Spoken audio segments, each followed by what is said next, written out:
Baik, selamat siang Bapak dosen dan teman-teman semuanya.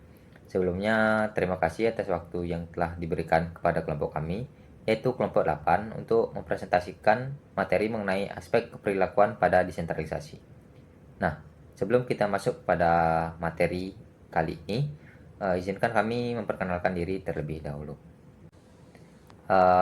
Dengan saya sendiri yaitu Iputu Abi Sudarsana dengan NIM akhir 333 dengan nomor absen 35, dan teman saya itu ada Gusti Ngurah Wijaya Kusuma dengan NIM akhir 242 dengan nomor absen 26, dan Ikomang Sumadi Putra dengan NIM akhir 079 dengan nomor absen 13. Nah, adapun sub pokok pembahasan pada pertemuan kali ini itu ada 4, yang dimana yang pertama itu ada kondisi nyata entitas bisnis, yang kedua itu melakukan desentralisasi atau tidak melakukan desentralisasi, ketiga itu ada arti desentralisasi, dan yang terakhir itu ada lingkungan sebagai faktor penentu desentralisasi.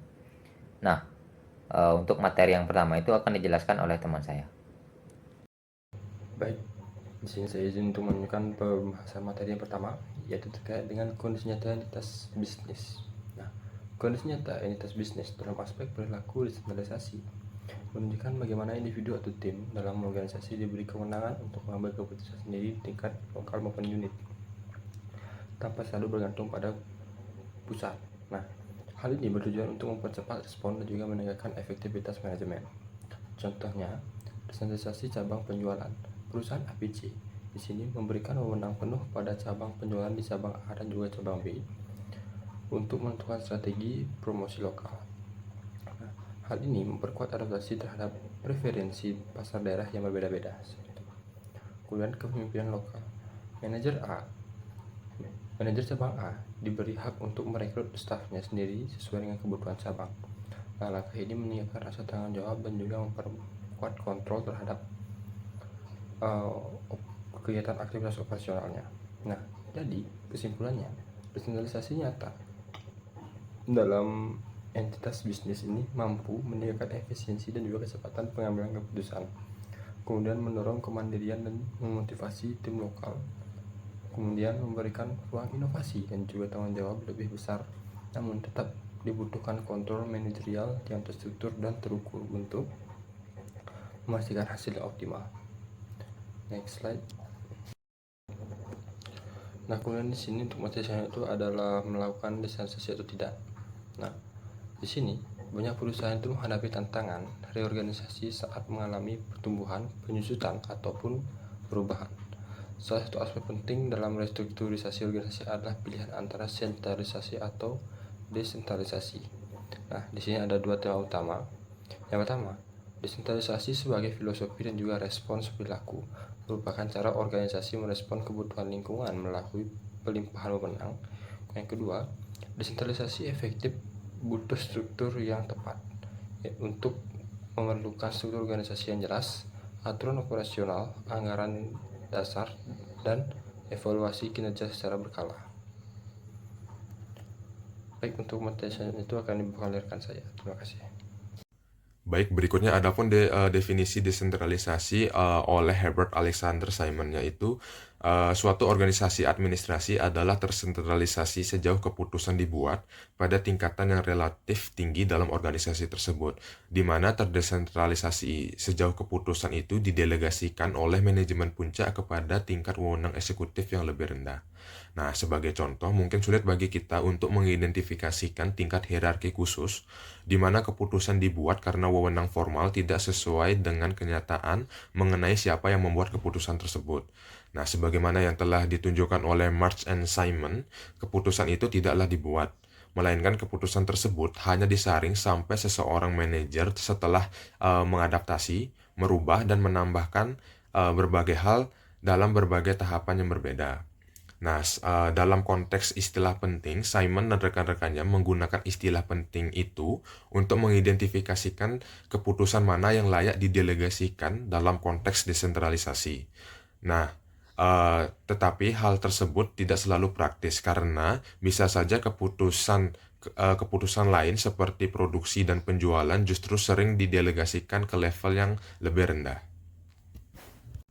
Baik, berikutnya adapun definisi desentralisasi oleh Herbert Alexander Simon, yaitu suatu organisasi administrasi adalah tersentralisasi sejauh keputusan dibuat pada tingkatan yang relatif tinggi dalam organisasi tersebut, di mana terdesentralisasi sejauh keputusan itu didelegasikan oleh manajemen puncak kepada tingkat wewenang eksekutif yang lebih rendah. Nah, sebagai contoh, mungkin sulit bagi kita untuk mengidentifikasikan tingkat hierarki khusus di mana keputusan dibuat karena wewenang formal tidak sesuai dengan kenyataan mengenai siapa yang membuat keputusan tersebut. Nah, sebagaimana yang telah ditunjukkan oleh March and Simon, keputusan itu tidaklah dibuat, melainkan keputusan tersebut hanya disaring sampai seseorang manajer setelah mengadaptasi, merubah, dan menambahkan berbagai hal dalam berbagai tahapan yang berbeda. Nah, dalam konteks istilah penting, Simon dan rekan-rekannya menggunakan istilah penting itu untuk mengidentifikasikan keputusan mana yang layak didelegasikan dalam konteks desentralisasi. Nah, tetapi hal tersebut tidak selalu praktis karena bisa saja keputusan lain seperti produksi dan penjualan justru sering didelegasikan ke level yang lebih rendah.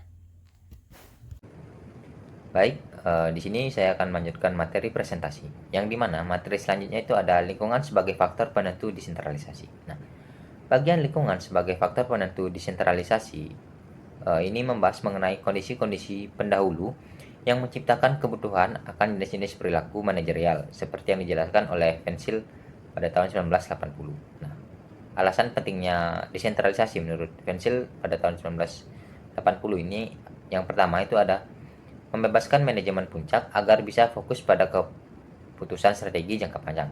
Nah, maksudnya itu fokus manajemen puncak itu adalah desentralisasi yang membuat manajemen puncak tidak terbebani urusan operasional sehingga bisa fokus menyusun strategi jangka panjang perusahaan. Yang kedua itu ada memungkinkan organisasi merespon masalah secara cepat dan efektif melalui manajer lokal yang memiliki informasi terbaik. Nah, maksudnya di sini itu adalah manajer lokal itu lebih tahu kondisi daerahnya, jadi bisa mengambil keputusan yang cepat dan tepat sesuai dengan kebutuhan lokal. Nah, yang ketiga itu ada sistem tersentralisasi, sulit menangani informasi kompleks untuk pengambilan keputusan optimal. Nah, maksudnya itu adalah sistem sentral sulit merespon semua informasi yang rumit. Dengan desentralisasi, keputusan bisa langsung di tingkat bawah berdasarkan data yang relevan. Nah, yang keempat itu ada memberikan pelatihan manajerial yang baik bagi calon manajemen puncak. Nah, pelatihan manajemen masa depan itu adalah dengan wewenang yang lebih besar.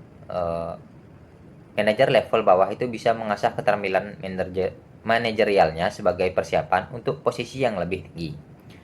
Selanjutnya atau yang terakhir itu adalah memenuhi kebutuhan otonomi menjadi alat motivasi yang kuat bagi manajer.